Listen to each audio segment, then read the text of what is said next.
Laura salía de la habitación y preguntaba a Carlos. ¿Qué te parece este? ¿Muy atrevido? No, vas bien. Laura vestía un vestido negro ajustado con escote cuadrado. Laura era una chica de 29 años, morena de pelo largo, con ojos verdes. Media 1,64 y pesaba 52 kilos. Por su parte Carlos también tenía 29, moreno y con los ojos marrones. Media 1,74 y pesaba 80 kilos, estaba fuerte quizás con algún kilo de más. Laura y Carlos llevaban 8 años de relación y viviendo juntos 3, desde que ambos entraron en el mercado laboral. Ella era de un pueblo sevillano y con 22 de enero de 2010 se vino a estudiar a Madrid arquitectura. Ahora trabajaba en un estudio de la capital. Carlos por su parte era abogado. Se conocieron en una fiesta universitaria, y desde entonces eran la pareja perfecta. Ya por último, cariño, ¿qué zapato me queda mejor? Mostraba Laura con un zapato diferente en cada pie. El del pie derecho. Venga que llegas tarde. Si ya me voy. ¿Me esperarás despierto? Carlos sonrió. Lo intentaré. Antes de salir, una última frase de Laura. ¿Tienes algo de cena en la nevera? Gracias, pasadlo bien. Laura había quedado ese viernes con sus compañeras del estudio. Una de ellas cumplía los 40 y quería una celebración especial. Irían a cenar a un japonés y después de copas por la calle Serrano. Carlos miró por última vez el móvil a las 2:15, y al no ver ningún mensaje de su novia se fue a dormir. Sería ella al llegar la que le despertara si quería algo. Cuando la luz del sol entró por las cortinas, Carlos descubrió que Laura aún no había llegado. Miró el móvil y vio que eran las 10:30. En su terminal no había ni mensaje ni llamada ninguna. Se sobresaltó de repente, ella no solía llegar tan tarde y menos sin avisar. Tembloroso marcó el teléfono de su novia, y tras varios tonos, saltó el buzón. Así con 10 llamadas y 5 WhatsApp la última vez que lo miró, 3:45 de la madrugada, y nada. Eran las 12 horas y sin noticias de Laura. La preocupación de Carlos era mayúscula. No quería quedar como un novio controlador, pero marcó el teléfono de Leire, una de las compañeras de su novia. Sí, dijo con voz adormecida. Hola Leire, soy Carlos, el novio de Laura. Perdona que te moleste, ¿sabes algo de ella? La joven dudó al contestar. Pues Carlos, no sé, no ha llegado, no te puedo decir, ni idea. Estuvo con vosotras, sí, pero no sé, yo me fui antes. ¿Tienes el teléfono de la que celebraba el cumpleaños? ¿Me lo puedes dar? Leire hizo una pausa de varios segundos. Mira Carlos, Laura vio a un amigo de Sevilla y ya no supimos de ella, desapareció sin decir nada. La verdad yo también estoy preocupada. Carlos recibió una punzada en el corazón con aquella respuesta. Tras unos segundos ambos sin hablar. Gracias Leire, seguiré buscándola. Carlos colgó el teléfono y su respiración se había acelerado por segundos. Volvió a marcar el móvil de su novia intuyendo que no respondería. Sí. Contestó una voz ronca de hombre. Carlos se quedó paralizado y tardó unos segundos en contestar. ¿Quién eres y dónde está Laura? Laura está ocupada, deja de llamar al teléfono. Ella tendrá permiso para usarlo de 14 a 15 horas. ¿Tendrá permiso? Voy a ir a la policía y te voy a denunciar. Mira, ella está aquí por voluntad propia, no hagas más el ridículo y espera a que ella mañana llegue a tu casa. ¿Mañana? El teléfono empezó a dar pitidos, indicando que habían colgado. Carlos sudaba y temblaba de forma extrema. ¿Quién era ese tipo que tenía retenida a Laura? Retenida o no, él decía que ella estaba por voluntad propia, su cabeza iba a estallar, quería ir a la policía, pero eran las 1 y según ese tipo en 1 hora Laura tendría permiso para usar su móvil. Aquello era una locura. Fue la hora más larga en la vida de aquel joven, justo a las 2:01. Sonó su móvil, sus manos temblaban y su corazón iba a 150 pulsaciones sentado. ¿Carlos? Soy Laura. ¿Se puede saber qué está pasando? ¿Y quién es el tipo que tiene tu teléfono? Mira Carlos, no lo vas a entender, estate tranquilo, yo estoy bien. Ya mañana hablamos. Ahora no puedo. ¿Mañana? Estás loca, dijo gritando. Mientras de fondo el novio empezó a escuchar unos gemidos, que poco a poco se convertían en gritos. ¿Qué son esos gritos, Laura? Voy a ir a la policía, te han secuestrado, vuelve a casa de inmediato. No vayas a ningún lado, no estoy secuestrada, estoy perfectamente, es un vídeo que estoy viendo en un portátil. Mañana te explicaré todo cuando vuelva a casa. Tengo que colgarte, quiero. Las lágrimas de Carlos empezaron a brotar en sus ojos. Y un sentimiento de impotencia atravesó su cuerpo. ¿Qué le ocurría a su novia? ¿Dónde se había metido? ¿Quién era ese hombre de la voz ronca? Él como abogado sabía que hasta pasadas 24 horas, no se daba a una persona por desaparecida. Pero es que además había hablado con ella, no tenía nada que hacer solo esperar. Avergonzado y humillado volvió a llamar a Leire. Esta no se lo cogió en un principio. Ante una segunda llamada de Carlos, Leire contestó. Dime, Carlos, ¿sabes algo de Laura? Sí, está con ese amigo de Sevilla, está bien, he hablado con ella, quería que no te preocuparas. Y también saber cómo era ese tipo. Pues unos 35 años, rubio con el pelo corto y unos ojos azules muy claros, sus brazos estaban llenos de tatuajes. No tenía mala pinta y vestía perfectamente. Fue extraño, apenas hablaron una par de palabras y se marcharon sin decir nada. Muchas gracias, Leire, adiós. Por la cabeza de Carlos pasaban mil ideas, pero ante todo una. Después de aquello la relación con Laura tenía que terminar, y quería que su madre lo supiera. Que no hubiera malos entendidos. Buscó en la agenda de su móvil, Carmen suegra. Carlos llamó pero Carmen no cogió el teléfono. Siguió buscando en la agenda, Marta cuñada. Si alguien conocía a ese amigo sería su hermana con la que apenas se llevaba un año. Por suerte Marta sí se lo cogió. Hola cuñado, ¿qué tal? Bien Marta, bueno bien no, quería preguntarte algo. Dime, ¿me estás preocupando? ¿Mi hermana está bien? Hoy la llamé y no me lo cogió. Ella tiene un amigo de Sevilla, rubio con los ojos muy azules, con la voz ronca y los brazos llenos de tatuajes. ¿Le conoces? Marta no contestó, pasaron 10 segundos y su cuñada seguía callada. ¿Estás ahí, Marta? ¿Quién es ese tipo? Carlos, no se me ocurre ningún amigo así. No sé qué decirte. ¿Dónde está mi hermana? Está con él, y no volverá hasta mañana, no le da permiso para usar el teléfono. Llame también a tu madre, si nuestra relación se termina después de esto, quería que no hubiera malentendidos. Marta volvió a callar otros largos segundos. Gracias por todo, Marta, adiós. Adiós, Carlos. Era evidente que Marta conocía a aquel tipo, pero no lo había querido decir abiertamente. Volvió a llamar a su novia, y nadie se lo cogió, incluso era la hora en la que tenía permiso para usar el móvil, según aquel tipo, pero nada. Carlos volvió a romper a llorar, no se había acordado ni de comer, tampoco tenía hambre. Buscó una pastilla en el botiquín, quería dormir y que pasaran las horas, diazepam relajante muscular, se tomó 2 de golpe, y se sentó en el sofá pensando en Laura. Y cayó dormido. Se despertó al día siguiente a las 1:40, que se había tomado, pensó, casi 24 horas durmiendo. Mejor así, pensó, aquello parecía una pesadilla, pero era la cruda realidad. Cogió su móvil y miró para ver si había noticias. 3 llamadas perdidas de Carmen suegra y 4 de Marta cuñada, nada de Laura. Era la hora de permiso para usar el móvil, llamó a Laura y al segundo tono lo cogió. Hola Carlos. ¿Vas a contarme qué pasa, Laura? Es una larga historia, en unas horas estoy en casa, hablamos y te explico todo de verdad.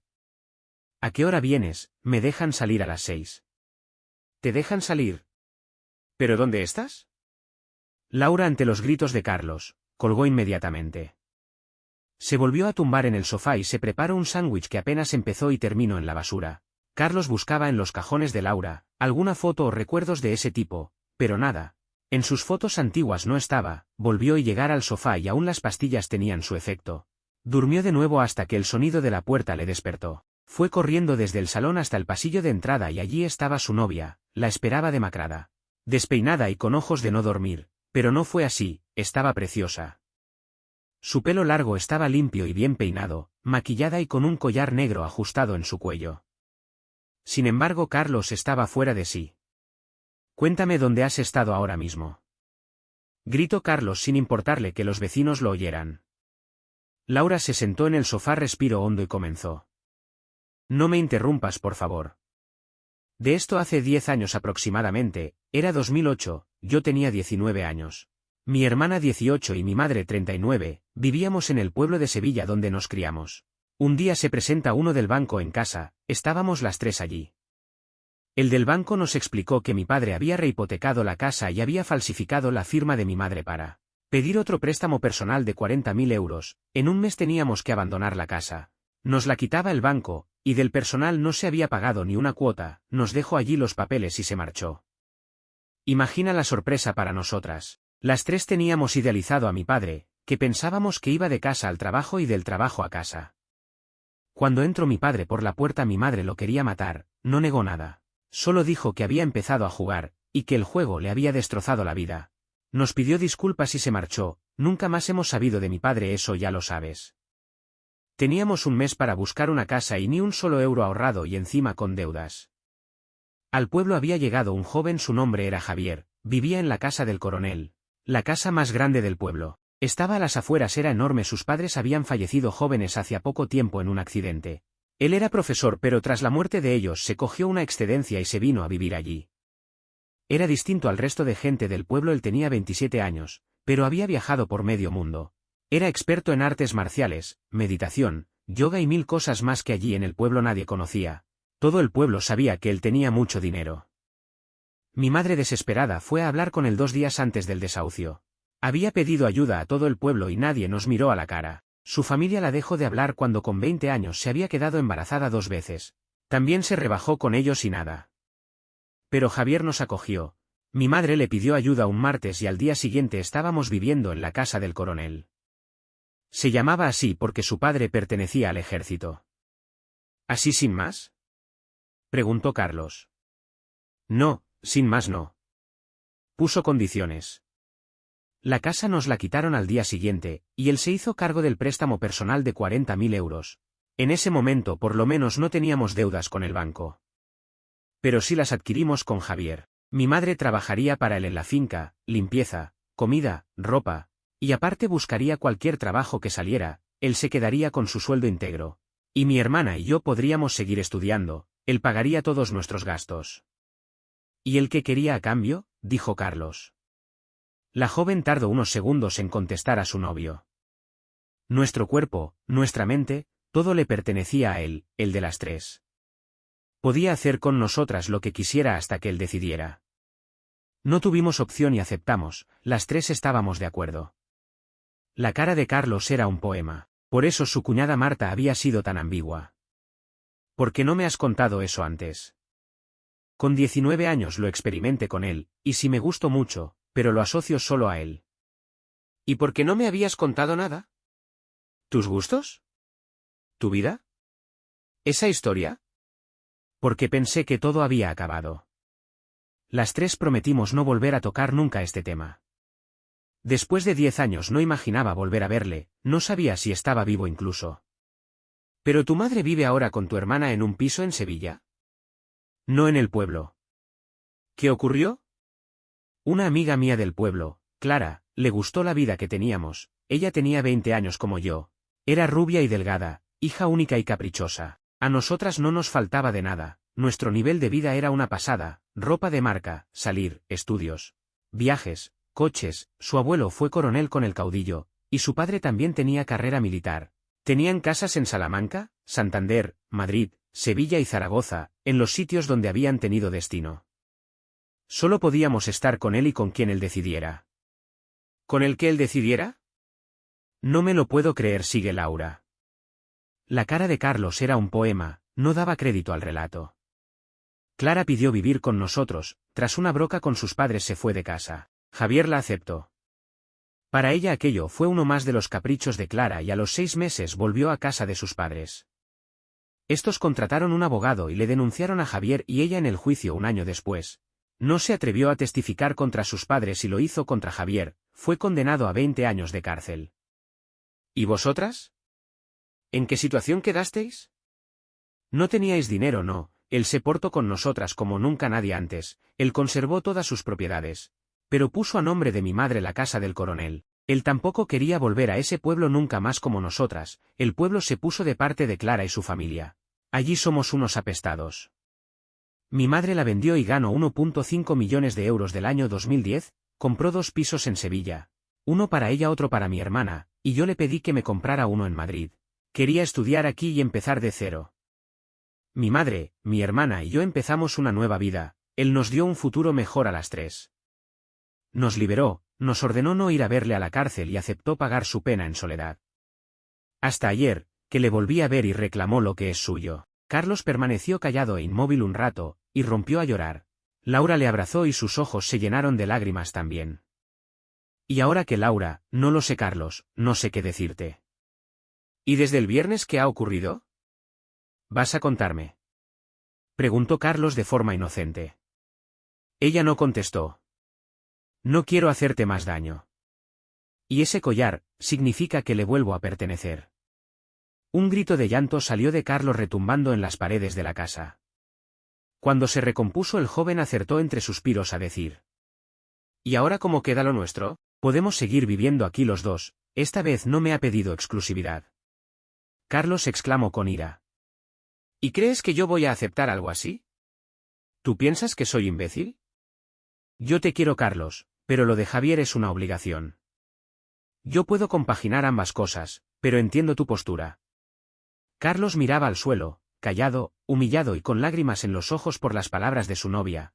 No podía creer lo que le estaba ocurriendo, ella le estaba proponiendo llevar dos relaciones. Quería quitarse esa imagen de la cabeza, era una locura. No aguantaba más. Necesito tomar el aire. Carlos quería salir de allí, pensar en todo lo que le había contado su novia. Espera Carlos, no te vayas por favor, te dejo solo un rato. Entiende lo que ocurrió por favor, no tuvimos elección.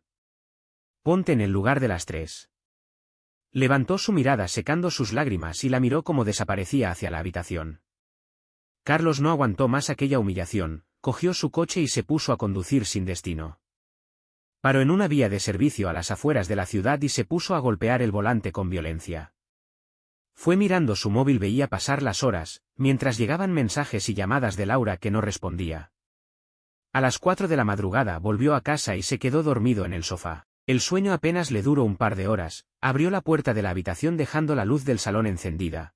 Y vio a Laura dormía profundamente. Lleno de ira volvió de nuevo al sofá, y volvió a intentar dormir. Continuar.